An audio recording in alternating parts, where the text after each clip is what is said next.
Good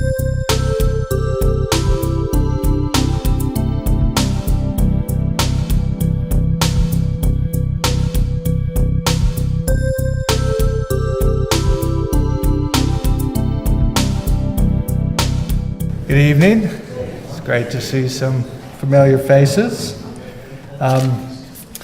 Thanks for coming this evening. This is another event in a series of events by Broome County Peace Action in which we're trying to raise local awareness on the Palestinian-Israeli crisis. This was something that the board had decided to focus on more intensely this year, obviously because of the recent military incursion activities that began in January, and consequences of which continue to be a very serious human rights crisis. My name is Tarik Abdelazim. I'm the board president of Broome County Peace Action. I have the great fortune of working with some wonderful local peacemakers, and again, tonight is the result of a lot of heroic efforts from some volunteers, and I just want to point out one person in particular, Sue McAnanama, who has been very helpful and I think even chauffeured him down this afternoon. So I don't believe George that says don't trust Sue behind the wheel. Obviously worked out well. This is actually Ann's return trip to Binghamton, and though some things have changed, like I have a lot less hair, and Ann now has a criminal record. Unfortunately, some things haven't, and that is that war still seems to be a very common response from a lot of our public officials or elected officials. And I want to thank Ann for coming back. I know she's here as part of a statewide tour that's being sponsored by New York Peace Action. And just very quickly provide a biography of Ann and then allow her to speak to the issue, which she will do with far more experience and grace than I could. So Ann Wright resigned from the U.S. Foreign Service on March 19th, 2003, while serving as Deputy Chief of Mission at the U.S. Embassy in Mongolia. She resigned due to her disagreement with the Bush administration's decision to go to war in Iraq without the authorization of the UN Security Council, the lack of effort in resolving the Israeli-Palestinian situation, and the lack of policy on North Korea and unnecessary curtailment of civil liberties in the United States. Ms. Wright joined the Foreign Service in 1987 and served as Deputy Chief of Mission of U.S. Embassies in Sierra Leone, Micronesia, and briefly in Afghanistan. She received the State Department's Award for Heroism for her actions during the evacuation of 2,500 persons from the civil war in Sierra Leone, the largest evacuation since the evacuation of Saigon in 1974. Ms. Wright was on the first State Department team to go to Kabul, Afghanistan. She helped reopen the U.S. Embassy in December 2001 and worked in Afghanistan for 5 months, serving in the last month as Deputy Chief of Mission. Deputy Ambassador.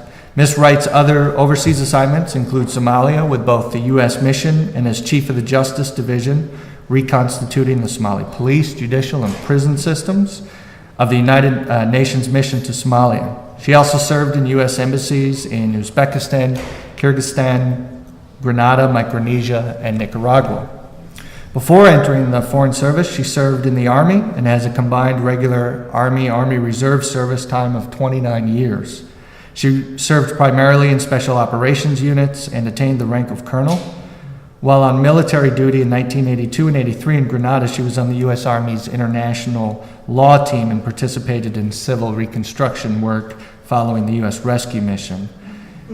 Ms. Wright has master's in law degrees from the University of Arkansas and a master's degree in national security affairs from the U.S. Naval War College, Newport, Rhode Island. She's been featured in articles in the Washington Post magazine, Government Executive Magazine, Foreign Service Journal, Miss Magazine, and has been interviewed by many radio and TV networks. She's participated in the documentary film Uncovered, The Truth About the Iraq War, and she also was one of the featured speakers in the Binghamton Citizens Tribunal on Iraq during the St. Patrick's 4 trial. So it's a great pleasure to welcome back to Binghamton, Ann Wright.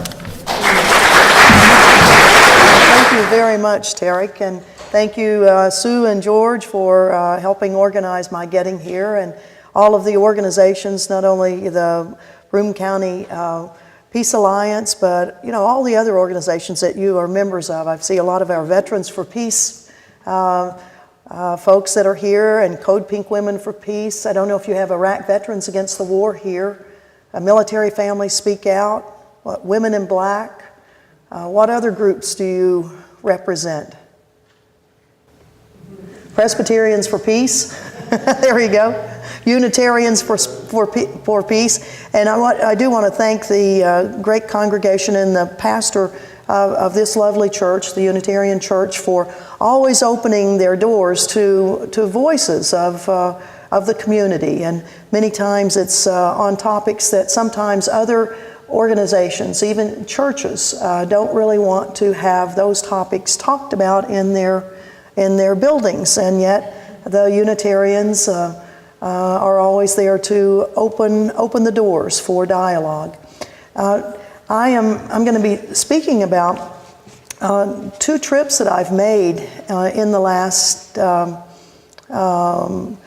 months. Oh, but before I do want to acknowledge on the St. Pat's 4 that the tragic death of Peter DeMont, a beloved person for us all over the country, and all of the people that are a part of the very strong movement here in your part of the country on social justice and taking our government to task, as the St. Pat's 4 did on the issue of the Iraq War. So it's a pleasure to be back, but it's very poignant too at this time, just several months after Peter's untimely death. I'm going to speak tonight about my 2 trips to Gaza, 2 trips in the last 2.5 months. I was there first at the end of January, just shortly after the attack, the Israeli Defense Forces attack on Gaza ended. Pardon me, and I must apologize, I've got a bit of a cold, so I may be hacking and coughing like many of you all too. I know it's a common trait right now. I went with Medea Benjamin, one of the co-founders of Code Pink Women for Peace, and Tarik Berry, an activist from Los Angeles. The 3 of us felt compelled to go to see if we could get into Gaza at the end of January. The 22-day attack that the Israeli Defense Forces had on this little tiny place called Gaza, 45 kilometers long, 8 kilometers wide, one of the most densely populated parts of our earth, 1.5 million people living in this small area. This small area that is now, the government of it is run by a group that the United States and many European countries call a terrorist organization, and that being Hamas. An organization that does have a militant arm to it, that has been shooting rockets, unguided rockets, into Israel, thousands of them. And tragically, they have hit Israeli towns. There have been, over the last, I think it's 8 years, there have been 30 Israelis that have been killed by those rockets. The towns that are right along the border live in fear. They don't know when any rocket is going to be fired. The people that live in those villages have post-traumatic stress. They don't know what's going to happen, and they are running for those bunkers many times. The response, though, of the Israeli government to those rockets that we saw starting on December 27th, and lasting for 22 days was, in my opinion, having now gone to Gaza, having seen with my own eyes many of the things that you've seen with your eyes in newspapers, was a disproportionate response, in my opinion, to the dangers that were coming from those rockets.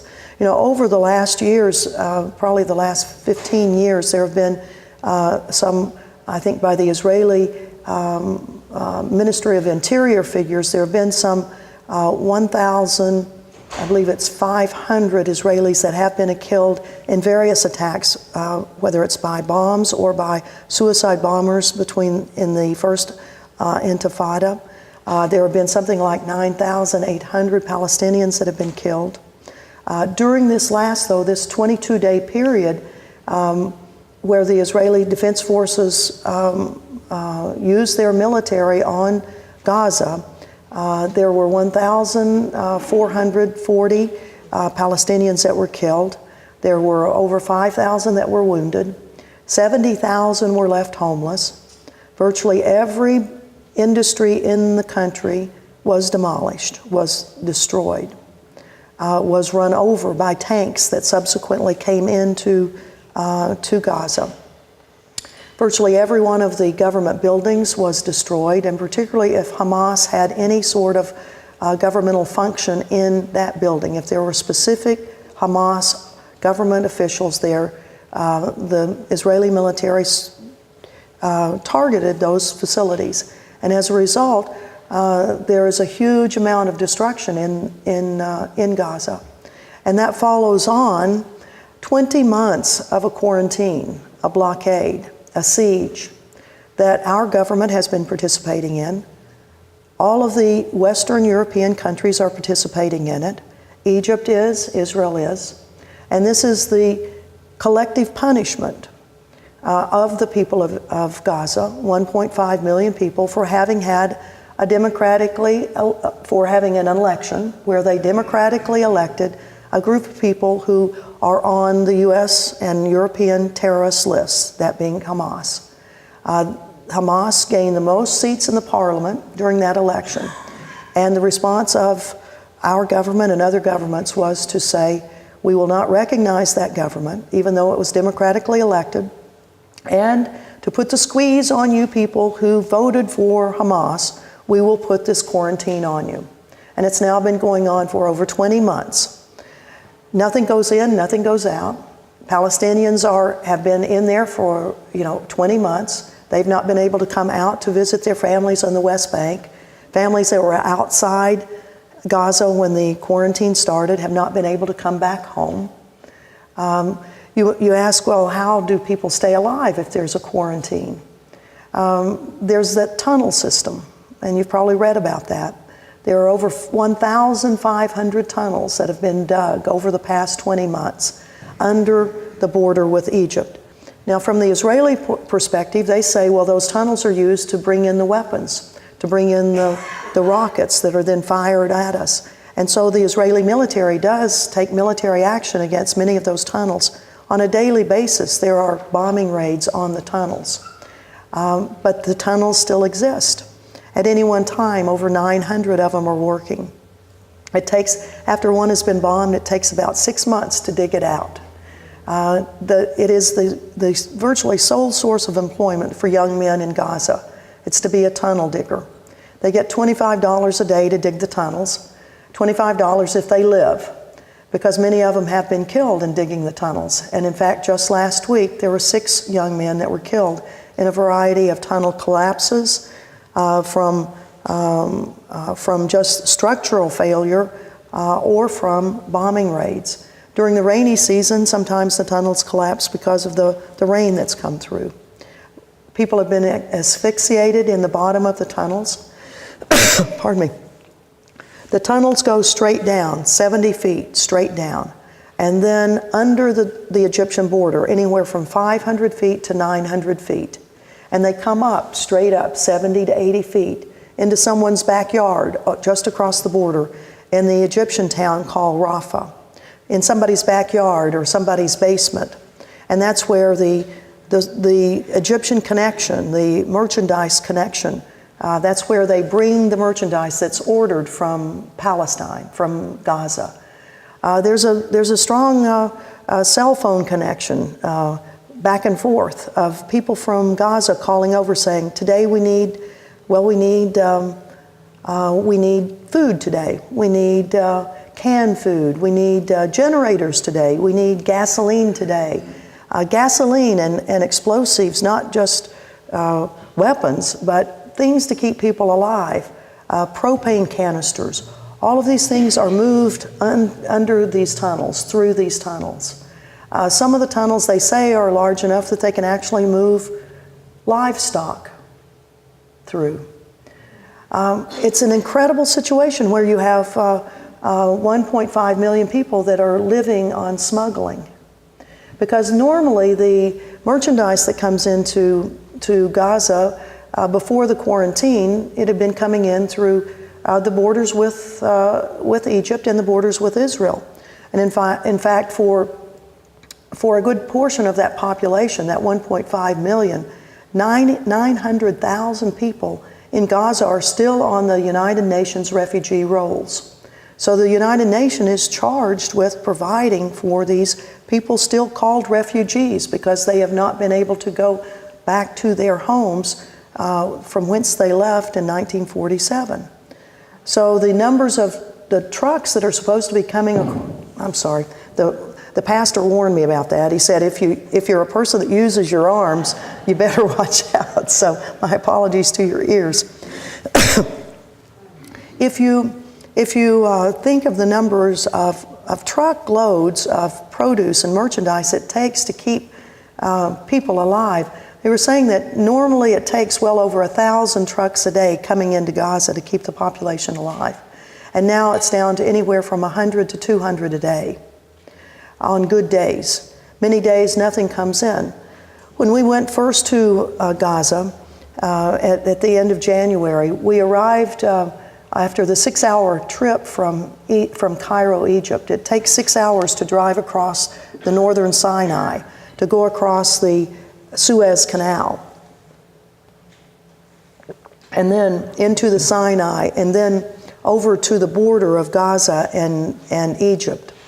And during this, when we finally got to the border, the border guards had not opened the border at all that day. There were probably 30 to 40 truckloads of materials that were waiting there. And as we talked to the people who were in them, some of them were students from the city of Alexandria who had driven truckloads of food to come to the border to try to get them in for the people of Gaza. There were lawyers that were there. There were international lawyers, human rights lawyers from France and from Norway who had been sent to do an assessment on the allegations that there have been the use of inappropriate military weaponry against the people of Gaza, that there had been assassinations and murders of innocent civilians during this time, that there had been a purposeful targeting of the economic structure of Gaza by the Israeli Defense Forces. Those people did not get in. Ambulances did not get in that had been sent in. The only two sets of people that ended up getting in the next day when we returned, because nobody got in that day. We actually stayed till about midnight that night to talk with the border guards, because we wanted to hear from their perspective, what did they feel about being the people that were the gatekeepers that were keeping people in Gaza and were refusing entry to people who were there for humanitarian reasons, to try to help the people who had been under this siege, this quarantine for 20 months. And the border officials were, when there weren't a lot of people around, when the crowds had left, they were very honest with us. They said, it breaks our hearts that we can't let these Palestinian families who arrive, who we know are telling the truth, that they have not seen their loved ones for years. And they want to go in, they want to see what happened, they want to see if they're still alive. But we can't let them in. We have to wait until Cairo says we can let specific people in. And the same for all of this food that's sitting here rotting. We hate that that's happening, but it's not our choice. They say that in the 2006, there was an agreement made, a security agreement between Israel and Egypt on who could go through, or who would have control of the border, the Rafah-Gaza border. And by treaty, by agreement, the Palestinian Authority agreed with the Israelis and the Egyptians that it would be the Palestinian Authority that would operate that border crossing on the other side, on the Gaza side, and that there would be European Union inspectors, monitors, in between that would be monitoring what came in to make sure that no weapons were coming in. And then when Hamas was elected as the government of of Gaza, the Palestinian Authority withdrew its border personnel. And the Egyptians and Israelis said, well, the Palestinian Authority is not in charge of that border, it's Hamas, and we don't trust them. And so we're not going to allow that border to be opened. And the men that run the border, they were all saying, we understand the humanitarian crisis, but it's not at our level that we make these decisions. But we talked with them and talked with them and talked with them, and by midnight we had drunk tea until we were about done in, and finally they said, well, we have to clear the border, you have to go someplace, you can't stay here. So we had to get a taxi and drive 40 miles back to the next town that had a hotel. And we did, and got up early the next morning and came back to the border. That day at 2 o'clock, finally the border opened, but just for a few people. The three of us came through, and some of the Moroccan doctors who had arrived, and that was it. All of the rest, to include an Al Jazeera film team that had been waiting for over a week, they didn't get in. Italian reporters that had come didn't get in. We still don't know why the three of us were allowed in. But we were told as we went through the border by the Egyptian authorities, you only have 48 hours in there because we're closing the border again and we don't know when we're going to open it. So you'd better see what you can and then get out, because if you stay, you're going to be stuck. And indeed, they were true. What they told us was true. When the border finally closed 48 hours later, it did not reopen for over 20 days. 20 days, no one went through that border crossing. But in that 48-hour period, we saw from stem to stern the level of destruction. And you're seeing some of it as it just keeps cycling through the levels of destruction, of the destruction of residential areas in the north and the Jamalia area, where over 70,000 people have been left homeless, that are living in tents, many of them, or who've crowded into overcrowded buildings, overcrowded in the beginning, because the refugee population in Gaza is very, very large, and yet more people piling in with friends who might have one more little space on their floor for someone who no longer has a home. When we were there in late January, it was very cold. It gets cold in the desert, and it was down in the 40s. And many of the people that we talked to that were staying in tents said, you know, we only have a couple of blankets, and it's very, very cold every night. It was horrific for them in the cold weather, and yet when we went back 3 weeks later, after we did our 48 hours, it was so. It had impacted the three of us so much, what we saw and the people we talked to and the level of destruction and the disproportionate responses that the Israeli military had made on these rocket attacks that had happened to the Israeli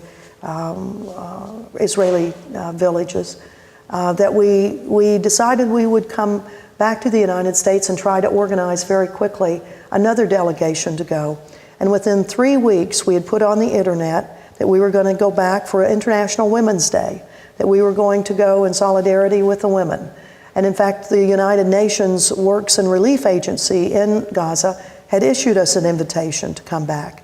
They said, we don't know if this will help you get in, but it is something you can use to see if you can get the Egyptian government to let your delegation in. So within 3 weeks, over 100 people responded saying, we feel we must go, we must go. 60 people were able to meet the time constraints that we had of going in the 8th of March and staying until about the 15th of March. 60 people came on that delegation from 7 nationalities. 6 members of the Jewish faith came with us. 7 people from Canada came on the trip. It was really quite remarkable. These men and women who were flexible, who said, we know that the probabilities are that we're not going to get in, that we're going to be at the border. But that's okay, because we will witness there at that border the quarantine of Gaza. And we will stay there every day until our flight home comes up. So they were prepared to do that. But another miracle occurred. As we were at the border town 40 miles away, spending the night on the first night before we went to the border to take all of these 60 people to see what was going to happen, members of the Egyptian Red Cross came to our hotel and said, "We heard that you were on the way, and we wanted to offer our help." And the president of the Egyptian Red Crescent Association sends her regards. And that person happens to be, as it is in most countries, the wife of the president of the country. So Mubarak's wife had somehow, well, I know exactly how she was informed about this, because before we left Washington, we took the list of people that were on that delegation to the Egyptian embassy and said, "We don't want to surprise those guards at the border with 60 people and then have them say, 'We don't know, we can't make the decision. Here's the list, here's the invitation from the UN, and we will be arriving. And we hope that it's in the best interest of the state of Egypt that you let us in, because it's not going to look real good when you have,'" I mean, we didn't have to tell them that, 60 people knocking at the door and refusing to leave, and calling all of the newspapers that we could find to say, "We're not going to leave." And in fact, by the time we got there, there were already 2 other delegations, small delegations of anywhere from 5 to 15 people, who had been there waiting for days and days and days. But suddenly they were let in the day before we actually arrived. And they told us, after we met up with them in Gaza, the border guard said, we've got to clear the border because there's another big group coming right after you.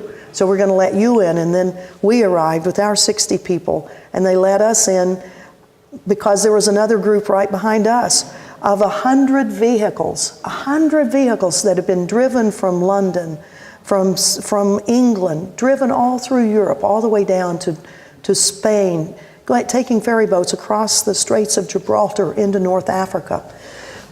In the largest movement of vehicles since World War II, coming from Europe into North Africa, filled with over 300 people that had dropped what they were doing in England and had come on this convoy. It was called the Viva Palestina Convoy, and it was organized by a British member of Parliament, a real firebrand, George Galloway, who's been a supporter of the Palestinian people. Well, George Galloway energized the Muslim community in England and said, we've got to go help our fellow countrymen, or our fellow citizens, our fellow Arabs in Gaza, and all of these young men and some young women. I mean, it was astounding. It was astounding to see this group come in 2 days after we did. 100 vehicles driven all the way from London. And in fact, there's now going to be a U.S. convoy, a Viva Palestina U.S. convoy. George Galloway and, Vietnam veteran Ron Kovic are organized a U.S. convoy, a Viva Palestina convoy, that's going to depart from the United States. I mean, people from the United States are going to leave about the 4th of July, go into Egypt, and by donations that we'll be receiving from Americans, we will purchase vehicles and materials in Egypt and drive them to that border as a part of a U.S. convoy. And then there will be another convoy from Europe that will be starting out in the fall. There's also going to be more. I'm going to be returning for my 3rd trip in about 2.5 weeks. We already have over 50 people on that trip, and again, we'll probably max it out at 60 because, as you well know, if you've been on any trips, the optimum trip group is about 15, and now we've got 60. Oh my gosh! When we found that number, and we were going to cut the time before, we were going to take 20 people, and then we got to 20, and all these people were calling saying, "You've got to take me. I've already gotten leave from my job. I've already bought my ticket. You've got to take me. And then we got to 30, and then they just kept calling and calling and calling, and no one was taking no for an answer. And we were saying, well, if you don't mind, I mean, it's going to be a huge group. It's not going to be a little tiny intimate group where everybody gets extraordinary attention. I mean, we do not have everything nailed down on this. We don't know for sure where we're going to stay. We don't know this, we don't know that. And it doesn't matter, I'm ready to go. And that's the same sort of outpouring that we're getting right now. We'll have another group that's leaving on the 28th of May that will be going into Gaza from the Egyptian side. And then on the 5th of June, we'll have another group that's going to try to go in from the Israeli side. And we'll be working with the Israeli peace groups that are under siege right now, under siege by this new government of Israel, a very right-wing government that is not talking peace at all.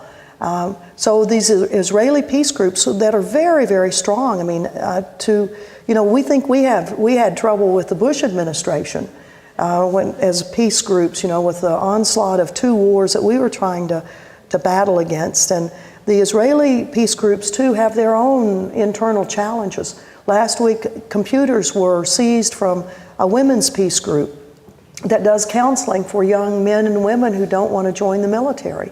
And so the Israeli police just came in and took all their computers and tried to intimidate them, mentally rough them up a lot. So there's a lot of work to bolster the spirits of those good men and women in Israel who are saying to their government, your policies for us, the people of Israel, are harmful, are dangerous for us, are dangerous for the security of our own state, our own nation. And we urge you, you've got to take a different tact on this. And those wonderful voices in Israel that are speaking up and who are writing tremendous articles, you probably have read many of them that are on the internet. I mean, there's nothing that we from America really have to be saying about our concerns. It's the Israeli people themselves that are taking on their own government on this. However, I would say we as Americans, we need to take on our own Americans who may be part of what's called that Jewish lobby, that very strong AIPAC lobby that I think is lobbying. Its lobbying is actually hurting the state of Israel. It really is. And right now in Washington, D.C., today is the last day of their annual conference. And some of our good friends from the American Peace Movement have already been thrown out of several sessions of the AIPAC meeting there. Dear Medea Benjamin and 8 others were thrown out on Sunday when they were holding up signs saying you can't have peace through occupation and other similar types of signs. So there's a lot that we in our own country can do and must be doing to hold our own government accountable. It is the unquestioning support for all of the actions of the state of Israel through every presidential administration since the founding of the State of Israel, which has given the Israeli government kind of carte blanche to do whatever they want to, whenever they want to, and never to be held accountable for it. And trying to get our own governments to say, there is accountability. For example, trying to get the Obama administration to acknowledge that there is this thing called the Arms Export Control Act, that by our own law, if we provide weaponry to another country, and we do provide $3 billion a year to the Israeli government, now that is all used for military purchases. Previously, we gave $4 billion a year. Half of it was to go for military, half of it to economic. But because the Israeli economy has developed and is so strong, they don't need as much economic support. So now it's all $3 billion are going each year to military purchases. And the Israeli government uses some for its own military, but then it is an exporter of weaponry, just as the United States being the largest exporter of weapons in the world. Right before the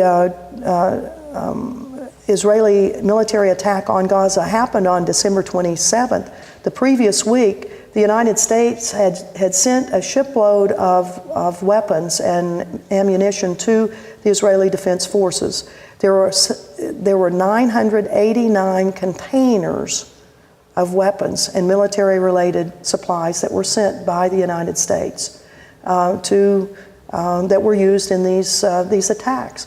And some of them you can see in some of these slides that we took pictures of the military. Our U.S. manufactured weapons are the ones that killed the Palestinians. They are our bombs. They were shot by someone else, but they are our weapons. The white phosphorus that was used, that's supposed to be used in the military, they were developed to be shot in a battlefield. This white streaming stuff is a kind of a curtain behind which you can maneuver your forces to evade the enemy or place your forces in a different place than where the enemy thought you were going to be. It's not to be used in built-up areas. But unfortunately, there are many of the white phosphorus shells were shot directly over extraordinarily densely populated civilian areas. And as a result, there were a lot of civilians that were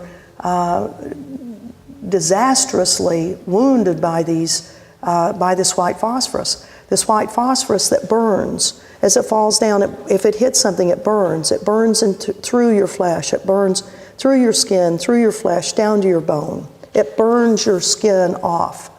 And as doctors, we talked to doctors in the hospitals who said, yes, we treated patients that had been burned by the white phosphorus, and we would clean the wounds and clean and get everything out, and then sew them up and then send them back to the hospital ward. And then 30 minutes later, the nurses would come running. Doctor, please come quick. The patient, she's smoking. The wound is smoking. There's more phosphorus inside. Another weapon developed by the United States, it's called the dime bomb, D-I-M-E, dense inert metal explosive. It's supposed to be used as a very selective bomb, that if you've got, this whole church filled with people you don't like, but there may be some of them that, maybe there's some civilians that are not the militant side. This room right here, let's say you're the militants. You're the militants, over there are the civilians. So this dime bomb, they can shoot that bomb right in through these windows right here, just so that you will die, just so that you will be exposed to this intense atomization of tungsten, that comes out with such force that it slices people's arms off, their legs off. It cuts them right through the middle. And that's what the doctors were telling us that they had been trying to repair for those that were still living. This dime bomb that just slices people apart. And that's developed by the United States of America and exported by the United States of America. I mean, we've got a lot of work to do on our own government of what we export to people. But we also need to hold this Obama administration accountable. They need to put sanctions on the Israeli military for the inappropriate use of military equipment that we furnish them. If this equipment is used in an offensive manner, then the sanctions under the U.S. Arms and Export Control Act are supposed to come into effect, and they have not. So that's one thing, when you're doing your morning breakfast call to your congressional representatives or to the White House, and I would certainly hope that everyone does as you're having your Wheaties breakfast of champions every morning, that between every mouthful you speed dial the White House and you speed dial your congressperson and let them know what you're thinking about Gaza or the continuing war in Iraq, the continuing war, escalating war in Afghanistan. Because we are the ones that cannot sit back while we have a new president. If you're concerned about some of the aspects of torture that still seem to be going on under the Obama administration, of Bagram Air Base that has tens of thousands of people in it as detainees, and the Obama administration has said, we do not want the habeas corpus to apply to these people, in the same manner that the Bush administration said, we don't want habeas corpus to apply to those in Guantánamo. So there are some things that, well, I'm surely glad it's Obama that's president and not John McCain, There still are things that are being done by this new administration that we need to call their hand on. So don't delete the White House number from your speed dial. You know, get it back on there, because we've got a lot of work to do. I think I will stop for just a moment and point out some things in this cycling of slides that we have here. This is going into the Rafah crossing on the Egyptian side, the place that if we don't get in on May 8th or May 28th, we will be starting a camp out there. And in fact, there are groups from Europe that are already saying that they don't want to go in. They want to be on the outside. This was a group of Red Crescent guys that were from the country of Qatar that were trying to get, or Qatar, Q-A-T-A-R, that were there to try to get humanitarian assistance in. They did not get in that day either. There will be a camp out where it's called the Siege to End the Siege, to get international attention. These are a group of, these are the Moroccan doctors. And then this is a group of Egyptian structural engineers from universities in the Cairo area who had come to the border hoping to be able to go in to do an analysis of what type of reconstruction can go on and how quickly and how much materials. You know, nothing has been done. This is us after we had been the first miracle that we were able to get through, that we were some of the only ones getting through that day across the border. And then this is going across the kind of no man's land over to the Gaza side. And you see the big walls that are built up on that border. If you remember 2 years ago, those walls were knocked down by the people of Gaza. They knocked them down. They ran into them, risking their own lives because the blockade had become so onerous that they knocked them down and went into the Egyptian city of Rafah. And the Egyptians let them come in to get more things to take back because the siege had really, was really devastating to them. I mean, the amount of undernutrition for kids under the age of 10 is astounding. There have been several reports. One is Lancet has done one on the children of Gaza. It's a tragedy. It's a humanitarian disaster that's going on. Now we're starting to see some of the photographs of, as we went into Gaza City, of some of the buildings that had been targeted. You know, from the Israeli military's perspective, they were saying, well, we are targeting known places where known Hamas militants are. And that gives us the right to do it, that we know these people are firing the weapons at us. The only problem with that argument is that there are women, there are children, there are men who are not militants, who are killed in these surgical strikes.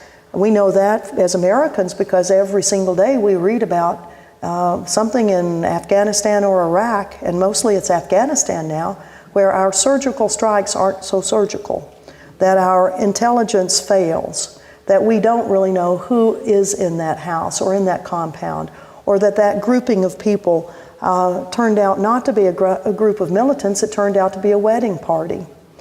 There's another incident that just happened yesterday in Afghanistan that I think it was something like 30 people were killed. And the reports now are coming back that they were not Taliban, that they were indeed, they were civilians.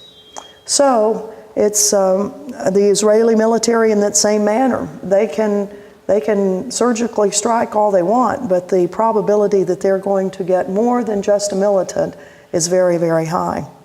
These are pictures in a tent that was set up in front of one of the largest hospitals in Gaza City, in the Al-Shifa hospital. And photographs of some of the patients, the wounded and the dead, the kids that had been killed. And then this is some of the weaponry that had been used, the exploded bombs. And in just a moment you'll see some of the writing on these shells they're American shells. One of the main hospitals, the Al-Quds Hospital, one of the largest ones there, Al-Quds means Jerusalem.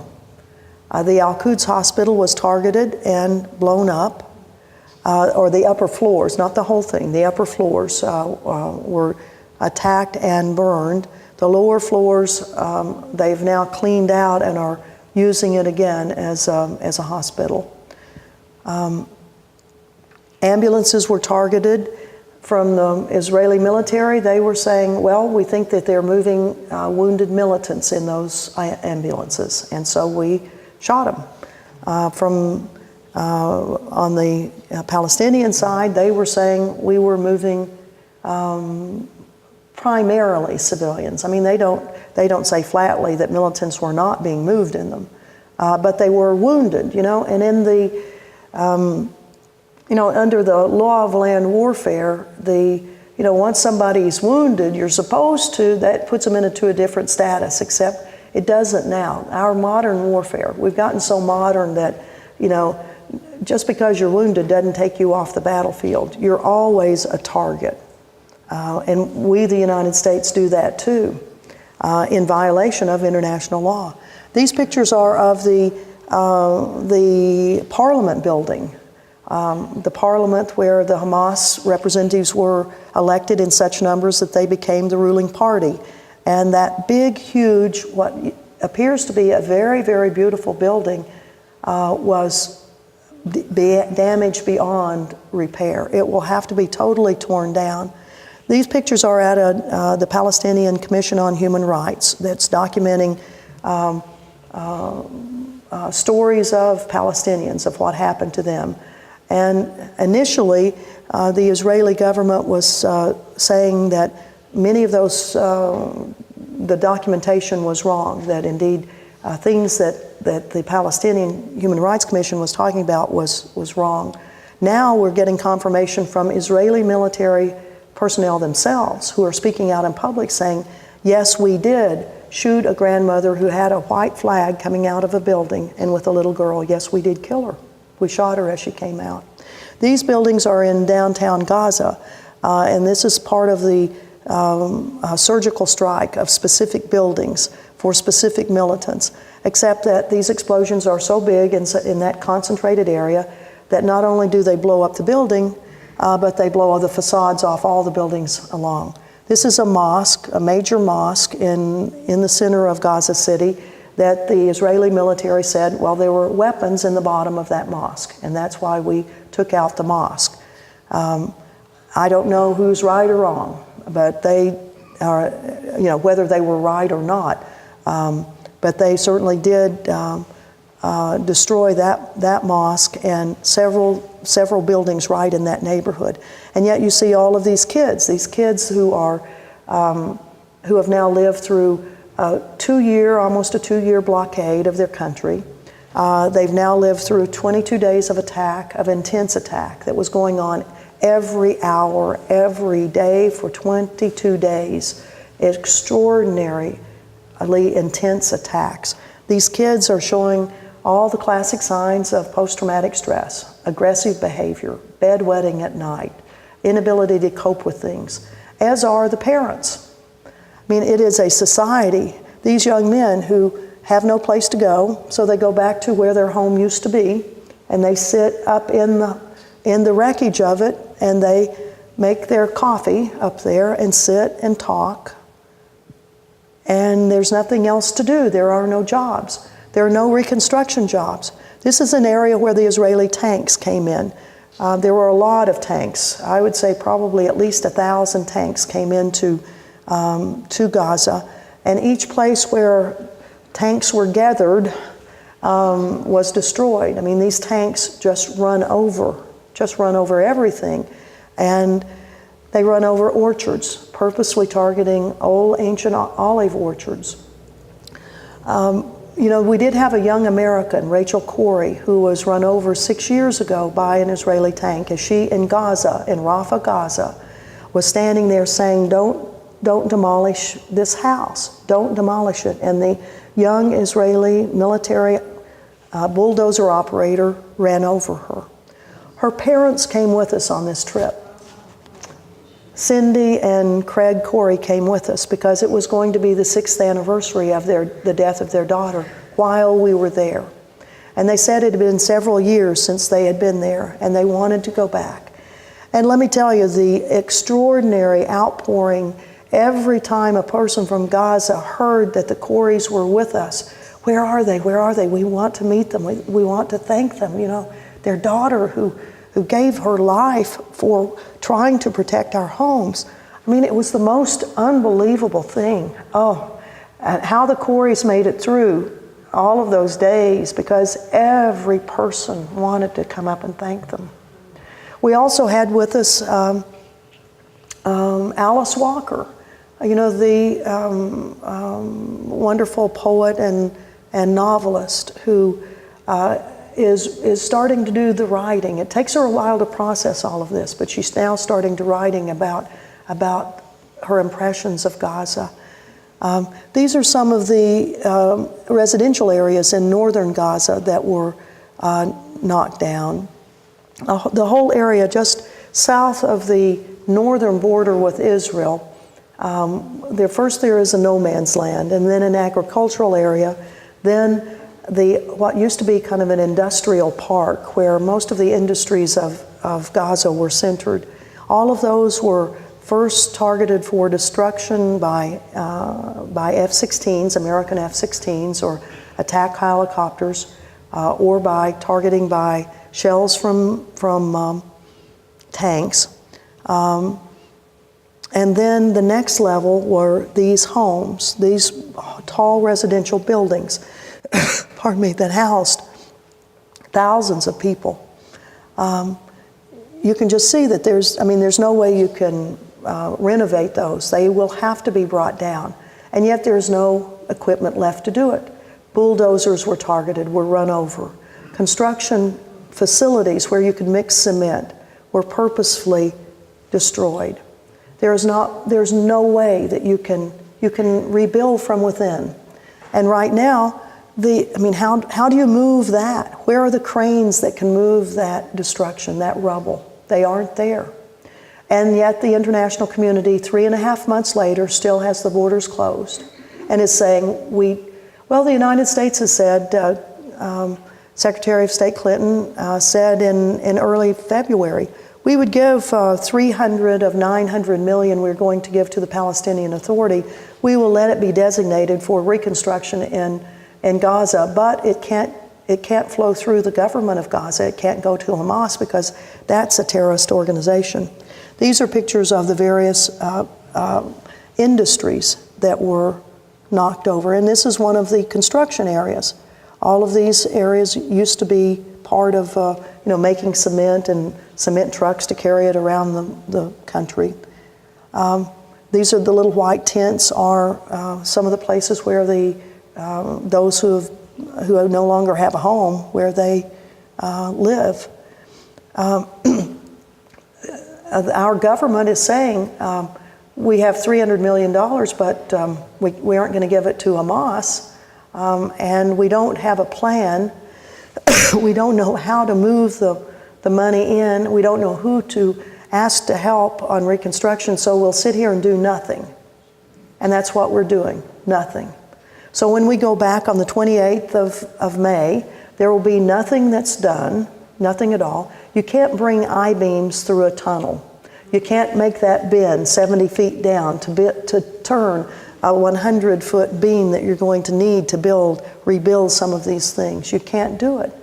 So putting pressure on our government to say, you may have to hold your nose if you work with a group that, actually today, did you read in the New York Times today, Hamas and the leader of Hamas, Khalid Meshal, I'm sure I'm not saying his last name right. He had a 5-hour interview with New York Times reporters, said, we have not fired any rockets into Israel since April. The numbers had fallen through February, March, and April. He says, we're not going to fire anymore. We are, we're ready to talk. We want to talk. Actually, it's a little more nuanced than that. But at least there's that first movement from the Hamas side. Well, one of the things that we will be doing, we're going to be taking playground equipment with us because the Israeli government has forbidden toys and playground equipment from coming into Gaza. So we will be taking it in. We'll take our own trucks and we're going to see if we can get it in. Just as we took in nearly 3 tons of materials for International Women's Day, you know, a symbolic amount of materials, a drop in the bucket compared to what's needed, but just trying to bring in something as we went in for International Women's Day. So now we're going there for the youth and the children and youth, and we're going to bring playground equipment. If anyone wants to donate any money to do that, well, I'd be glad to do that tonight. Or I've got some brochures from Code Pink Women for Peace is organizing this delegation that's going, and you can go on their website. We do need funding to help buy materials that we can take in with us. And if anyone is so inclined, I'd be glad to talk more about that trip that we'll be taking and what we intend to do, where we're going to build these playgrounds. Because it'll be the first reconstruction that will have gone on. And it's pretty pitiful, 3.5 months later, that nothing else is going on there. So why don't I stop right now with that, and then any questions or comments that you all have, I'd be glad to take. But thank you all so much for your kind concern and your being here tonight to listen to what we saw and how committed we feel to bring the attention of the American public to hopefully this administration working hard to put pressure on both the Israelis and the Palestinians to come to a solution so that both can live in peace. Thank you very much. Thank you.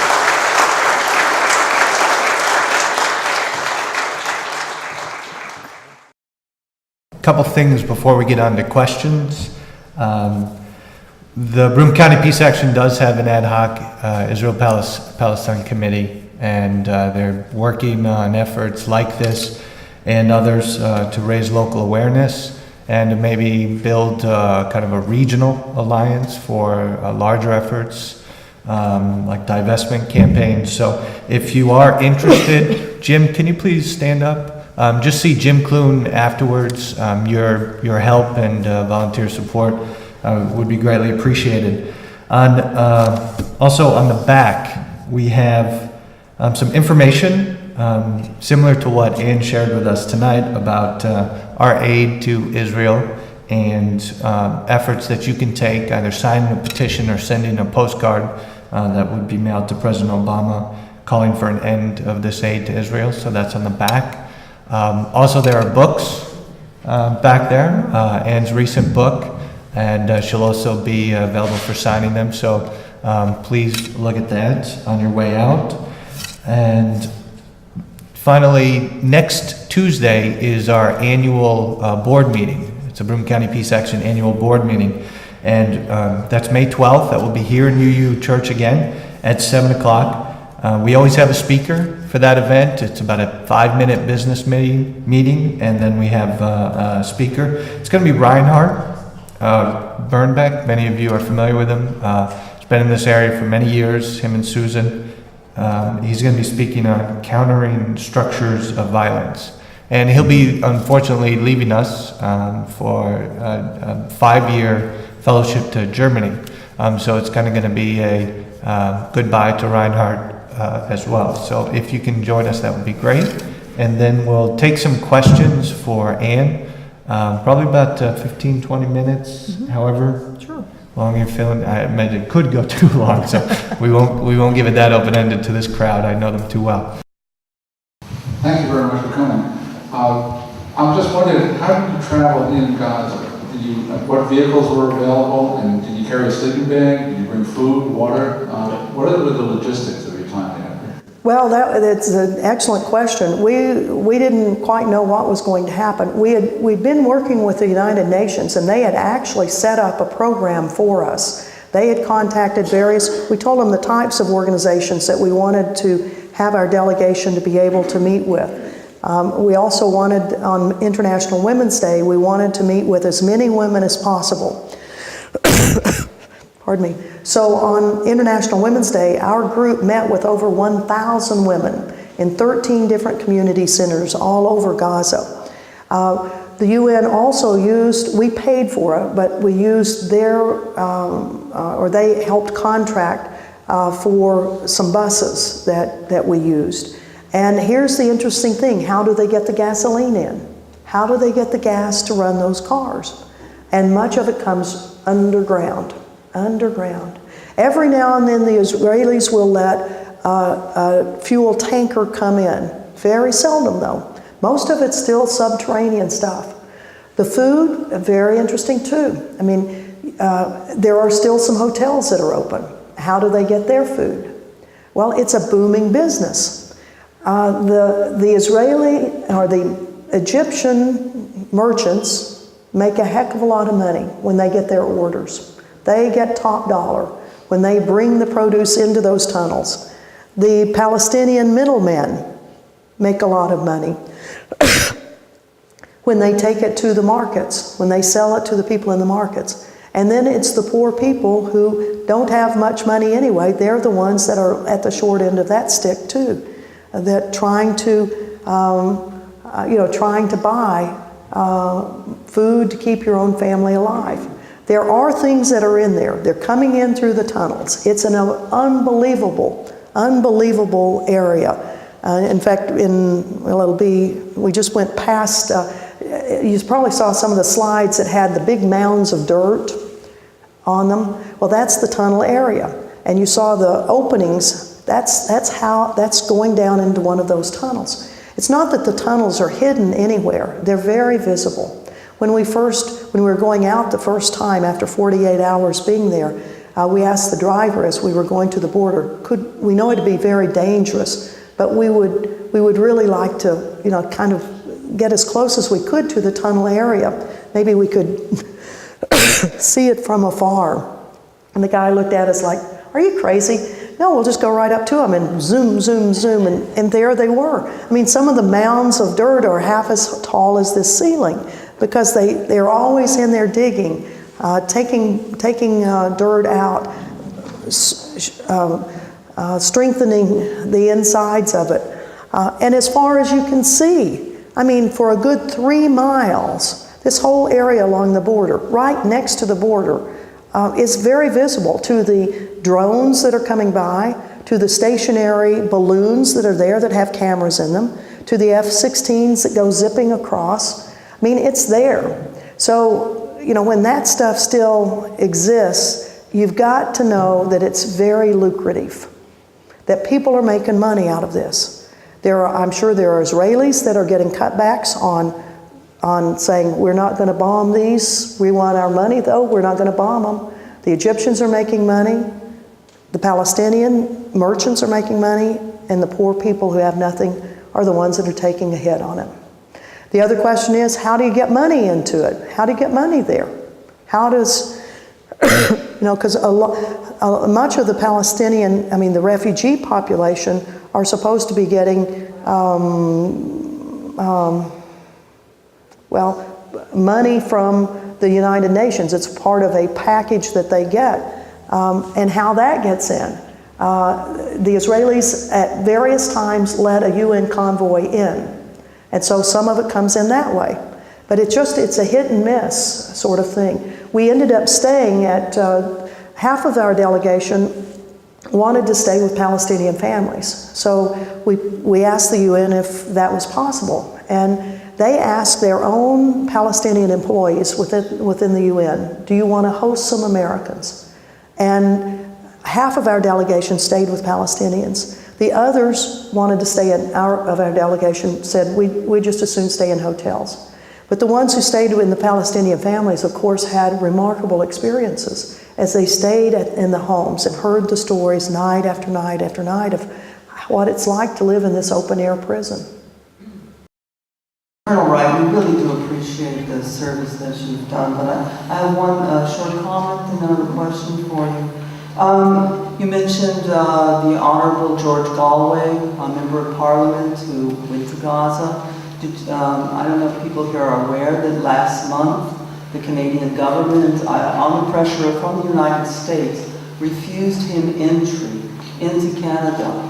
That this man is considered such a threat to North America that his physically forbidden entry is just one measure of intense vindictiveness of this government, and including that under our President Obama. But my question to you is, as a former Army officer and a career diplomat and a patriot, how do you feel about this dropping of the AIPAC spy case and the revelations of Congresswoman Jane Harman being caught on tape negotiating with an Israeli agent over, sort of a political quid pro quo issue? I mean, these are issues that really should go to the heart of Americans who are truly concerned about their country. And of course, the ramifications are what we see in Gaza, but it has its own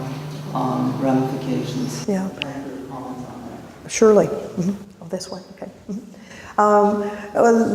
Excellent observations. You know, George Galloway was allowed into the United States, and he spoke several different places in the U.S. Before he was to go up to Canada. And then the Canadian Minister of Censorship, Minister of, but it's the Canadians themselves that started calling their own minister the Minister of Censorship, because he wouldn't let Galloway in. And I know what George was going through, because I've been banned from Canada myself. I can't go to Canada because the Bush administration put me on the National Crime Information Center database because of all of my rabble-rousing against their policies. And the Canadian government is using that database, that politically tainted database, to determine who can enter Canada. So I've been denied entry several times. We did help George set up a Skype system so that he was able to talk to the groups that he was supposed to talk with in Canada. But it is an abomination. I mean, how outrageous is that? We do have a group from Canada that's going to be going into Gaza again on May 18th. And one of them, there are quite a few Canadian members of Parliament that are, just outraged about what the Harper government's been doing on all of this stuff. And I think one of their members of Parliament will be on this trip. What about the AIPAC? Okay, and in the AIPAC, yeah, the dropping of the charges against the two AIPAC lobbyists, I think, is outrageous. And I think that's another thing that we need to do at our breakfast morning call in to Congress and to the Justice Department is that's outrageous. Outrageous that they've dropped those charges. And the issue of Jane Harman, I mean, how it came about, finally it surfaced because they weren't supposed to be listening to her, but lo and behold, when they did listen to her, what did they find out? It's almost like, I hate to say they ought to continue to listen, but if they're finding that sort of stuff out and they're going to tell us about it, no, they shouldn't listen, but she should not be. I think it's just outrageous what was on those tapes, that she was, what we all know, that there is an incredible influence of the AIPAC lobby and some of the nefarious things that are being done by our Congress people. That's one of them that's been found out. Do you know of any outspoken members of the House of Representatives or the United States Senate who could possibly take the lead in doing something and standing up to AIPAC, which is supposed to be, if you do that, it's political suicide, supposedly? Do you know of any other than Dennis Kucinich? Well, good old Dennis, he takes on Goliath all the time. And there are some people, some congresspersons, there are 5 who have been to Gaza at this point. In one day in early February, 1 senator and 2 congressmen, Senator John Kerry, Representative Brian Baird from the state of Washington, the congressman for the Coreys, Rachel Corey's parents, and the only Muslim in Congress, Keith Ellison. They went in on one day.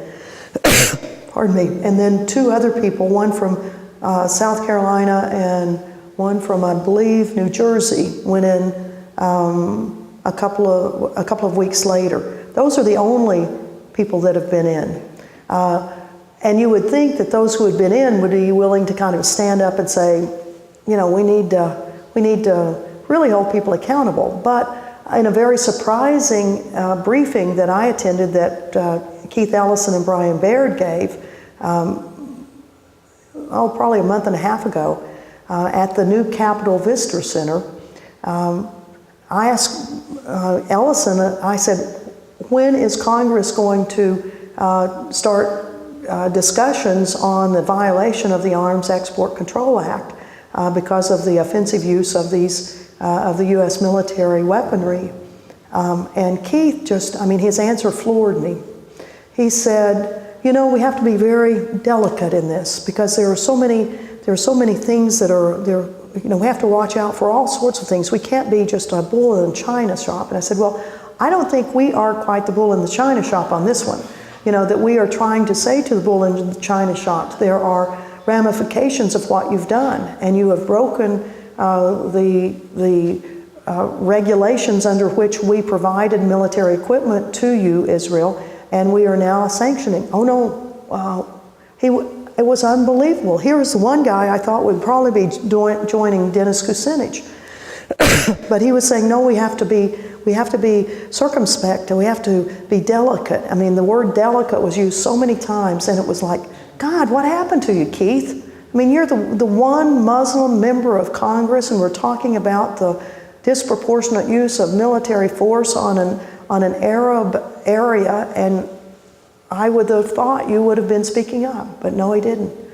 I mean, it's a tough one. It is a tough one, and the political cover.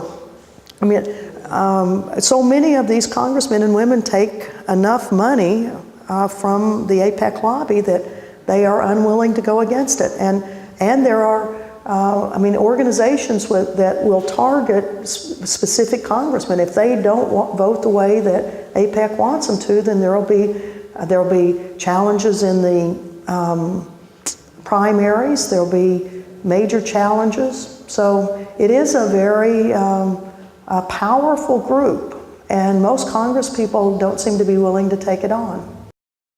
Well, it's very clear from your description that Congress is not the place to launch our attacks. It's the 51 presidents of the major Jewish American organizations in the United States, of which AIPAC is simply one, which has engaged in this blackmail and blacklisting in opposition. And one of the greatest weaknesses of the peace movement is their refusal to deal with the group that's shaping Congress. So we're trying to influence a Congress when the real influence is in the 51 organizations, many of which operate in this area, many of which act on politics, they act in social organizations, etc. And I've written 3 books on this that have gone through several editions. There's a great audience receptive to that proposition, and yet when I talk to the major political pressure groups on the Middle East, they refuse to tackle not only AIPAC, but the Anti-Defamation League and other organizations which are going through and purging. Joel Covell at Bard College, and now Robinson out at Santa Barbara. They're going around knocking off some of our supporters, and nobody says anything about it. They're afraid they're going to be called anti-Semites. Well, screw it. If it means standing up for rights in Palestine, Well, thank you very much. I totally agree with you. And you know, the whole thing of being able to say, I mean, what we're talking about here is not anti-Semitism at all. It is, in fact, it is an attempt to, the state of Israel. It's a Semitic people. Yeah. Well, and I think you're exactly right. When we see that someone is being targeted, we need to go to help them. There's a bookstore out in Honolulu, the Revolution Books, that has been targeted by a Jewish organization in Honolulu, a brand new organization. They never even had heard of it before. But because they've been having a series of dialogues on Gaza, on the West Bank, on Israel, that this group has now gone to the university to say, you can't order, we demand that you stop letting your professors order any books through Revolution Books, because they're having these very dangerous seminars. So while I was out there, we went to the university administration to say, you know, you've got to stop that. Don't let them, you know, hold sway like that. So I think you're exactly right, and we do need to work as a group to counter what is a very orchestrated series of tactics by some of these organizations. Thank you very much. Thank you. And thanks to all of you all very, very much.